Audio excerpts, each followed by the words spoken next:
Dear students, हम पढ़ रहे हैं chapter number 3 atoms and molecules.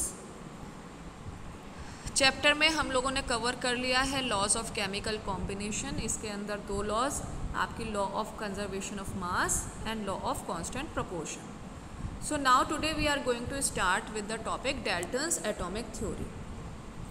तो डाल्टन्स एटॉमिक थ्योरी के कुछ पॉइंट्स हैं जो कि बहुत इंपॉर्टेंट है, कई बार क्वेश्चंस पूछे जाते हैं एग्जाम में। सबसे पहला पॉइंट कि कोई भी जो मैटर है, हर एक मैटर जो है छोटे छोटे पार्टिकल्स जो कि एटम्स कहलाते हैं उनसे बना हुआ है।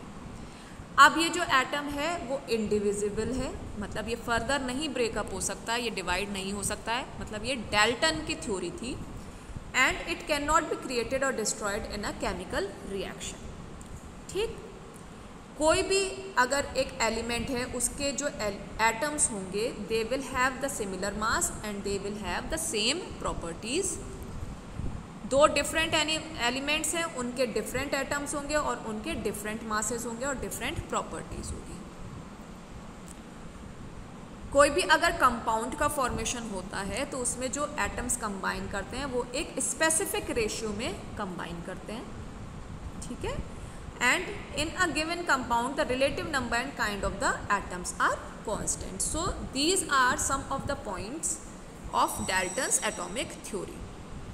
So let us move to another slide which states what is an atom. So an atom, it is the smallest particle of an element. ये हम लोगों ने छोटी क्लासेस में भी पढ़ा हुआ है कि जो एटम होता है किसी भी एलिमेंट का स्मॉलेस्ट पार्टिकल होता है, वो इंडिविजुअली भी एग्जिस्ट कर सकता है और वो कंबाइन करके भी एग्जिस्ट कर सकता है। ठीक है, चाहे वो इंडिविजुअली एग्जिस्ट कर रहा है या फिर वो कॉम्बिनेशन में कंपाउंड बना करके एग्जिस्ट कर रहा है, कुछ ना कुछ उसकी केमिकल प्रॉपर्टीज अवश्य होंगी।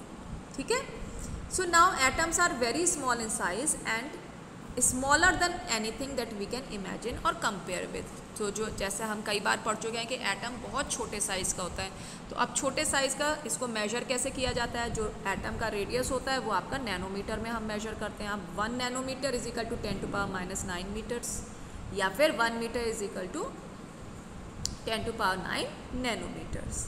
ठीक है, so atomic radius of an atom of hydrogen is 10⁻⁻10 metre. ये कुछ एग्जाम्पल्स दे रखे हैं। And the radius of a molecule of water is 10⁻⁹ meters. Okay, so again I am going to just read it that an atom is the smallest particle of an element that may or may not exist independently and retains all its properties. Fine. Now अब हम कह रहे हैं कि जो element है वो आपका एटम से बना हुआ है, तो हर एक एलिमेंट के लिए देयर आर सम सिंबल्स। ठीक है, so symbols of atoms of different elements we are going to study in this particular slide. ठीक है, हर एक एलिमेंट एक सिंबल से रिप्रेजेंटेड है। जो आपका एलिमेंट है वो सिंबल से रिप्रेजेंट है, उसको हम रिप्रेजेंट करते हैं एक लेटर से। कुछ एलिमेंट्स आपके ऐसे होते हैं जो कि एक सिंगल लेटर से रिप्रेजेंट किए जा सकते हैं, कुछ एलिमेंट्स ऐसे होते हैं जो कि 2 लेटर से रिप्रेजेंट किए जाते हैं। अगर सिंगल लेटर वाले हैं, जैसे कि मान लीजिए हाइड्रोजन है तो H आपका कैपिटल रहेगा उसमें। कार्बन है C से रिप्रेजेंट करते हैं तो C आपका कैपिटल रहेगा।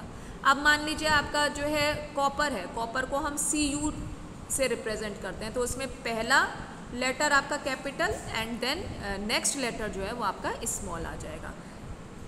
तो यहाँ पे इस स्लाइड में ऐसे ही कुछ कॉमन एलिमेंट्स के आपके सिंबल्स दे रखे हैं। जैसे कि आप देख रहे हैं एल्यूमिनियम का Al, आर्गन Ar, जो 2 लेटर्स जिनमें है उनमें पहला letter capital and next letter आपका स्मॉल। ठीक है, जो आपके सिंगल वाले हैं, जैसे आप देख रहे हैं फ्लोरीन हो गया, आपका हाइड्रोजन हो गया, आयोडीन हो गया, एक ही लेटर से रिप्रेजेंटेड है और वो लेटर आपका कैपिटल्स में है। ठीक, अब हम चलते हैं नेक्स्ट स्लाइड पे। नेक्स्ट स्लाइड बताती है हमको एटॉमिक मास के बारे में। So what is atomic mass?